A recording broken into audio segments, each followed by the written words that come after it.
Good afternoon, everyone. Welcome, and thank you for joining us. My name is Kat Lau. I am a consultant with HR&A Advisors supporting the ConnectALL office on managing the ConnectALL deployment program.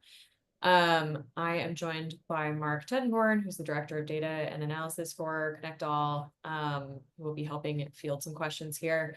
These are pretty unstructured sessions. We are kind of opening the floor to folks who have questions on quick and easy clarifications on RFA materials, issues accessing any of the templates, issues working with the data, questions about the application portal. If you have a more substantive question that's about an RFA requirement or something like that, we will be taking down all of the questions asked during this session that we're not able to answer live. We will be releasing those in subsequent written Q&A. But for any troubleshooting type issues, we can try to resolve those live here. But yeah, we don't have a particular agenda. I see we have a handful of people in the room. I'm sure we'll have people coming in and out over the course of the hour. But anyone who wants to jump in with any questions, we are here. We will do our best to answer them. And if we can't get you an answer right now, we will include your question in subsequent program Q&A that gets posted to the website. Just a note, you should have received an alert when you joined the room as well that the office hours session is being recorded. That is so that we can post these recordings as well, so that anyone who isn't able to make the two particular time slots that we have for office hours is still able to benefit from the answers that come through this session. So just be aware of that as you ask your question. If you have something, very specific to your organization, just note that the session is being recorded and will be posted on our website. So with that, I will open up the floor. Anyone should feel free to raise their Zoom hand or just go ahead and come off mute if you have any questions that we can help you with. And thank you for being here. I have a question. Each county is broken up into different project areas. If an applicant wanted to serve an entire county, they would have to submit multiple applications. I understand you can do a little cloning, yet right. There are a lot of project-specific templates that have to be completed. If a company was designing a network to go from one end of the county to the next or to the other, and then had to break that up for these applications, and could only serve a county if they were to get awarded all the locations, how is that going to be handled in the review process? For example, if a county is broken up into 4 project areas, a company submits 4 separate project locations. They've designed the network, and then they've split it up into 4 pieces to respond. If only one of those is awarded, how can you link them together, or can you? Yeah, great questions. This is actually going to be addressed in some forthcoming Q&A we have coming out, but because we've written that answer, I can speak to it here. There is an optional question in the application. It is number 16789. That is at the very end of the application and is just an open field that allows you to flag any additional information that you want ConnectALL to have when reviewing your application. So that could be any number of things. But one example of something that you could flag in that field would be any cross dependencies in your application. So the situation that you're mentioning, if you are submitting 4 project area applications and you want the ConnectALL office to know that these 4 applications are really sort of a package deal, then you can make a note of that in that question on the application. And we will take that into consideration when we're doing the review. And we have a way of tracking that on our side. So that's where you can make a note of it. That field can also be used for any other supplemental information you want to provide, or another common situation that has come up in previous applicant questions has also been if something has changed since your pre-qualification application. So for folks who did the pre-qualification application a couple months ago, if some, if some particular detail that you submitted along with that has changed and you want to make ConnectALL aware of that, that same kind of catch-all field is the place to do that. Okay, that's helpful. I have a follow-up question on that same example. If there are 4 project areas in a county, let's say to serve the whole county, it would be 400 miles of fiber. Let's say each project area required 100 miles of fiber. If you're doing 4 separate timelines, schedules that are not dependent upon the other, if you were to do this from start to finish, it might take you 3 years. If you were to do each one, it would look like it might take you 1 year or 4 years if you stair step them. How is that going to cause any problems when it's being reviewed? Because the timelines are dependent on each other. Yeah, I think we can answer this more definitively in writing. We'll include this one in guidance that goes out to everybody, but I think generally speaking, submit documents that represent the overall project you are proposing to deploy.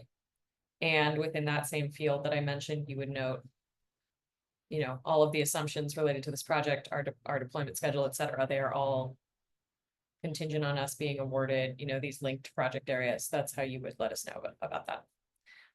But you should just complete your planning documents for the overall project that you plan to propose, especially if your proposal is stating that you would not accept an award of just one of those project areas, then it wouldn't make sense, to make you work up a deployment schedule for just one of those project areas if that's not a realistic scenario that you would ever do. So complete the planning project or the planning documents based on the actual project you're proposing.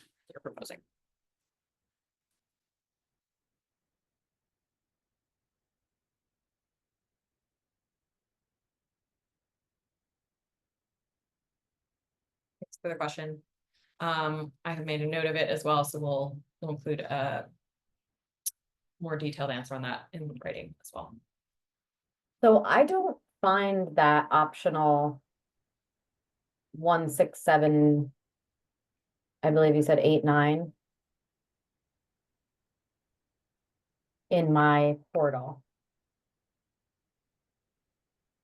I can possibly screen share. Let me see if I really pull it up. It should be like at the very end of the documents tab, or sorry, not documents, the questionnaire tab. The last one I have is other 16660. Like it's 16783. So that's a mistake in their transposition, but we will correct that. It is 16783 in the portal. And it appears here. Yeah, I still don't have that. So for some reason, my application isn't updating. Because also I see, in the templates on the website, you removed the need for the professional engineer certification, and it's still showing as required in my application portal.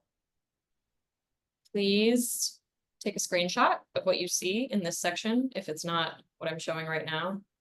And please email that to connectalldeployment@esd.ny.gov. We will flag it for our portal team and have them take a look. Okay. Okay, so yeah, it's like that number got mistransposed, but we will make sure the correct number 16783 is reflected in the Q&A that's coming out on this topic. And then, yeah, Rachel, any other weird glitches you're seeing in the portal, please flag for us via email. We'll get our technical team to take a look. Thank you. Hey, this is Roy Lutland with Verizon. A question about timing. You mentioned some forthcoming FAQ responses. When should we expect to see those? And then also, there have been revisions to project areas in the past. Are we done with those? Because we're just getting very late in the game, and so we want to be finalizing things, and there's just frankly not enough time to be if there are going to be additional changes to the project areas to get those in by February 7th.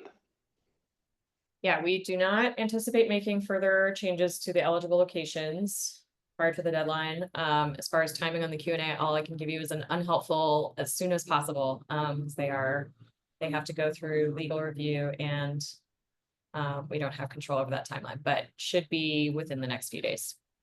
Got it. Thank you. Thanks.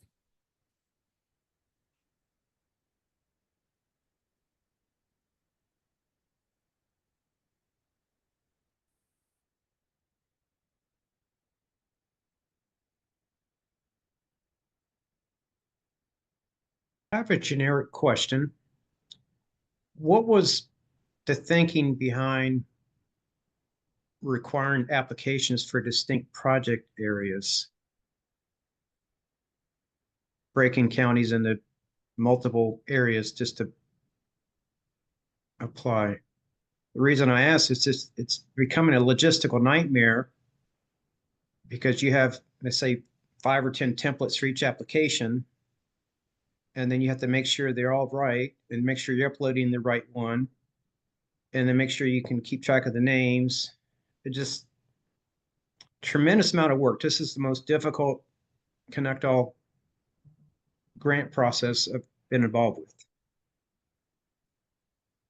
Sure. I don't think I can't editorialize on that too much in this forum. I will point you to the initial proposal, volume 2, which describes some of the rationale behind ConnectALL's methodology.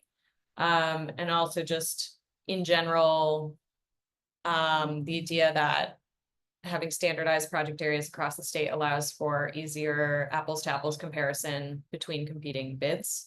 That's kind of what's stated in the initial proposal. And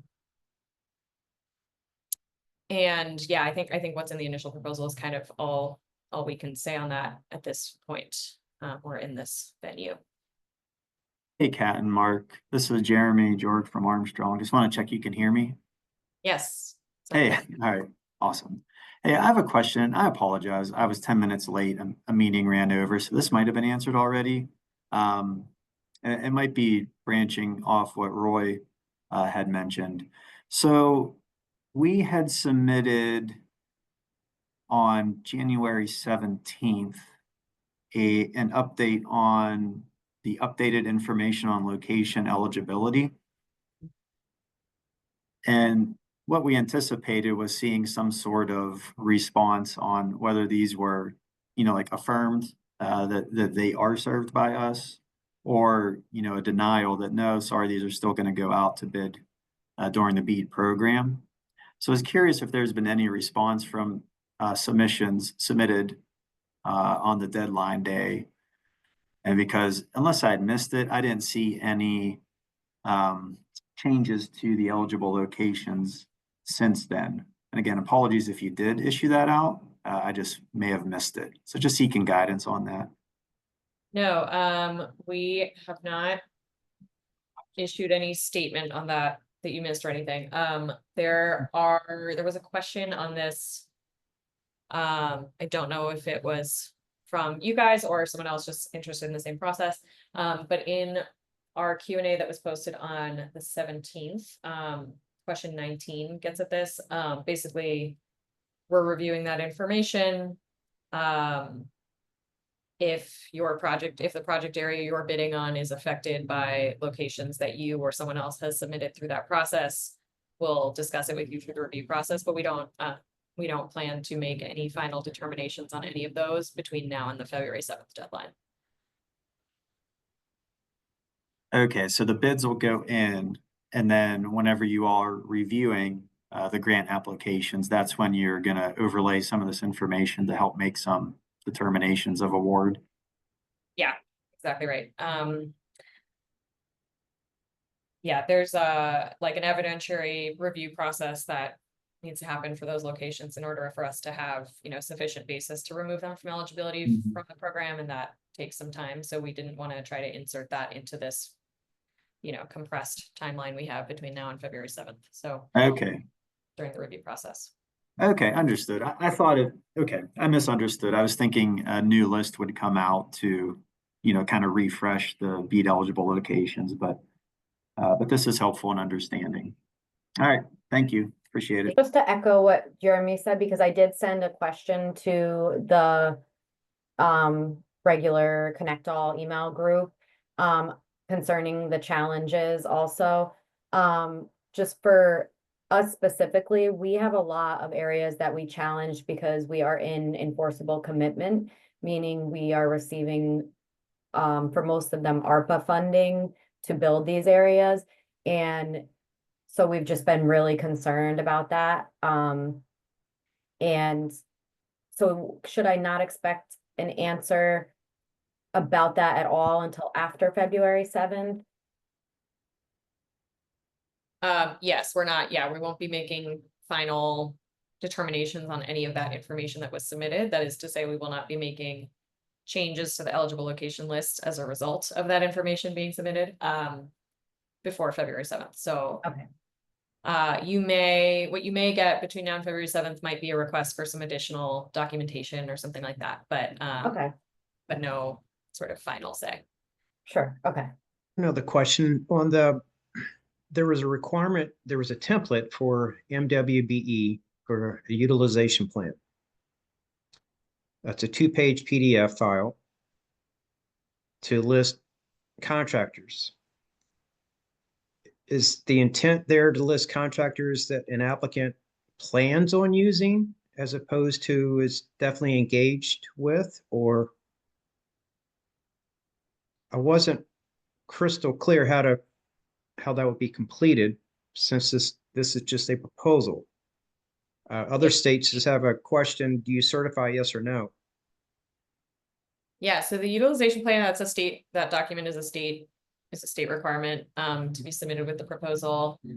You should fill out, and we have an answer coming out on this related to subcontractors in general as well, not just MWBE, but generally you should fill in as much detail as you have currently. If you don't have, a final contract value for the contractor, for example, that is fine to list as TBD.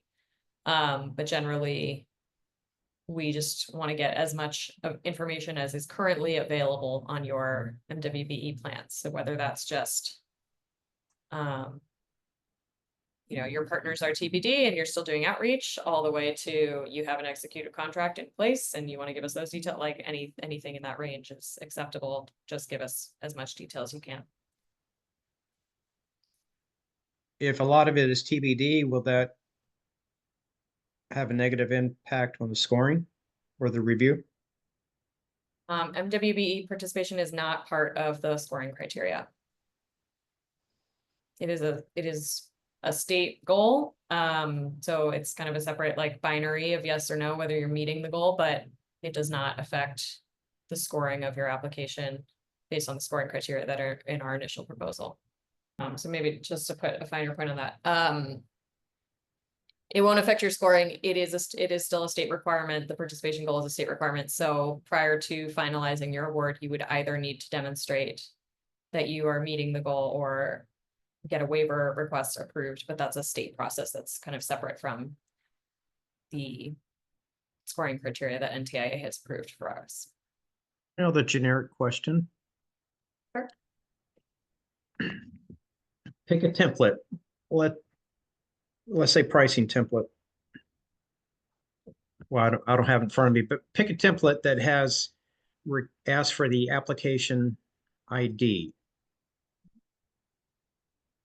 Can we, if we're doing 4 applications, can we put all 4 application numbers in that same template and use it for each application? Or do we need to list a specific, can we only use a template if it has only that project ID in it?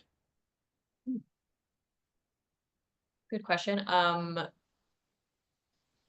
And I haven't tried to see if the formatting will allow me or not. I'm just trying to look for ways to streamline. It should allow like free text entry in that field.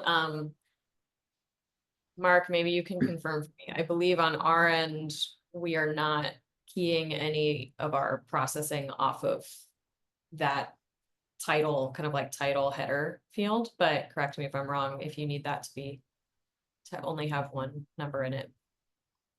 I think our processing is more based on the file names, but let me know if I'm wrong.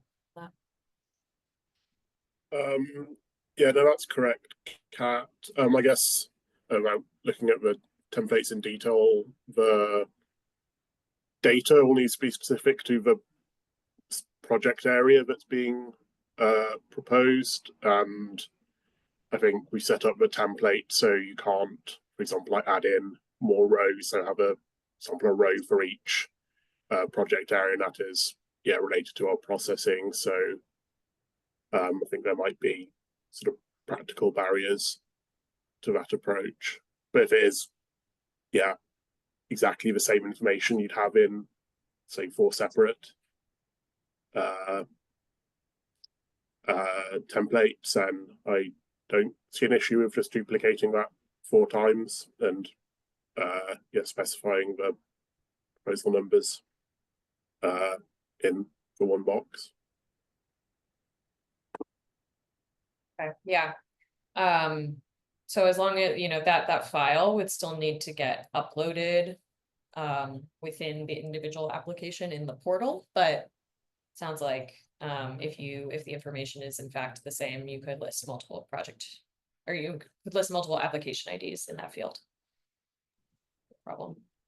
I have a question. Sure, go ahead. I'm trying to get a feel for with Donald Trump's or his administration's new announcement on them curtailing, holding, or putting a stop to funds that have already been committed or authorized from the NTIA or from the FCC. Does that affect your dates or our dates relative to ConnectALL? As of right now, no. As of right now, the program remains as planned. But if there are any relevant updates that we receive from the federal government, we will update applicants on that. But so far, no changes to our program. Yeah, a lot of this stuff was announced today, so I would think somebody at the administrative leads, they might have mentioned something like that, because from what my understanding is it's affecting all categories, all offices relative to grants and all kind of monies committed to social programs in the United States of America, and New York State is one of the states. Yeah, currently no changes to our program. I will leave the legal interpretation of the order and its applicability to the legal experts, but there is no current change to the ConnectALL deployment program. That's all Thank you. I can say in this venue. Thanks. Oh, I left my mic on because I wanted to ask one other question. Sure, go ahead. Relative to zip codes and whether or not they're still open to compete. I was under the impression from one of the other callers, I think he was Roy Litland from Verizon. Mhm. And I'm trying to get a sense of, it's obvious that the entity that I'm representing is no comparison to a Verizon. So if they're bidding on a zip code and our group was trying to bid on a zip code, and also we had made inquiries to Verizon, and if they put us on hold until they do something with you, does that put us or put our application, I don't want to say in jeopardy, but at a competitive disadvantage? I think that's the best way to phrase that. If Verizon is going for a particular zip code and we're going for a particular zip code, and we're not a service provider, we're doing the boots on the ground piece of it, and we have to partner with the service provider to implement our programming in the area. So in our minds, when we're hearing that we're in talks with Verizon about us being a subcontractor, but at the same time, Verizon is bidding for the same funds that we are, what happens with that? just to clarify, your organization would provide like deployment services or like programming on top of an already implemented Signing up service. households, signing up households, signing up Got it. households. So like adoption, kind Yes. of promotion, and got it. Yeah, so the funding for the ConnectALL deployment program is specifically for the actual deployment of the infrastructure to unserved and underserved locations. So, Strictly deployment. yeah, so if your Okay. scope of services is like community engagement to promote adoption, Yes. that's definitely, something that one of these providers could subcontract for, but it doesn't seem like a situation where you would be competing directly for the same funds. At this stage. Yeah. Okay. So it'd we be- saw, for Yeah, later some on in the process. reason, we saw another grant in the portal, and the date that's due, it's a competitive grant. I thought it was similar to this. I didn't know if it was duplicative, but it said that date due was for March 24th. Do you know what I'm talking about? It's a competitive grant. It's for March 24th, and I thought it was very similar to this. Yes, I think that's, maybe Rose, you can correct me if I'm wrong. I think that's the digital equity program. I'm just checking the date on that. Yes, that's the Digital Equity Program Capacity Grant. Got it. Yeah, so we do have another grant opportunity that's open right now that would be accessed through the same portal. So I understand how that can be confusing. And that is funded through that has a different funding source, has different eligible activities and different funding available and stuff. So there's a different request for proposals for that. So Rose just put the link in the chat for that program. And so on that website, the link she just dropped, you can see the request for applications there, and that'll have all the details about that program's eligible activities, requirements, etc. But then ultimately, if you were going to apply for funding, you would be accessing the same application portal as the deployment program. So all of ConnectALL's programs run through the same portal ultimately when you're submitting the applications, but they have different Okay. requirements. I didn't mean to interrupt, but since Rose is still on the line and I know she can hear me, in her mind, if I mentioned that we were more boots on the ground, more deployment than actually doing the wiring and stuff, our engagement is with the actual households. From what you know, Rose, about that program, is that more suitable for what we're trying to do? Yeah, I think if you have a look on that program page and you go down to application information, that first link there is for the request for applications, and that provides all the information on the type of projects that are suitable for that opportunity. And if you have any questions on the request for applications, I will put in the chat the email address that those can go to. digitalequity@esd.ny.gov, and they can respond to your questions on that particular request for applications in an ongoing Q&A process on that webpage. But yeah, for any subcontracting opportunities under this program, under the deployment program, that would be something that those internet service provider applicants, certainly you can have conversations with them at this stage and start getting partnerships in place. But the actual work would happen later on after the infrastructure is actually deployed. So that'll be, a year or more out from today. Well, that's definitely good to know. Thank you. Sure. It's Roy Litland again. I've got a question with the file names. You guys have provided the file format to the file naming conventions to use. I'm worried we're gonna have trouble with having maybe dozens of files all with the same name. Obviously, if they're different folders, that's one thing, but if we add a parenthetical at the end, is that gonna mess up your kind of automation? We'll keep the kind of naming convention as a block, but maybe we'll have something at the end that refers to the project or something. Mark, can you confirm if that'll cause any issues on your side? So that could, but isn't it the case, Kat, that in the naming convention suggests including the application number anyway, so wouldn't they be distinguished on that basis? No, that is not part of what the applicant enters. That's something the CFA portal inserts into the file name before they export for us. But on the applicant side, it would not have that. Oh, I see. Okay. Yes, I guess in that case, I would ask you to, yeah, stick with the naming convention and not insert additional data. Okay. Yeah, apologies for that makes things more difficult for you, but yeah, thank you.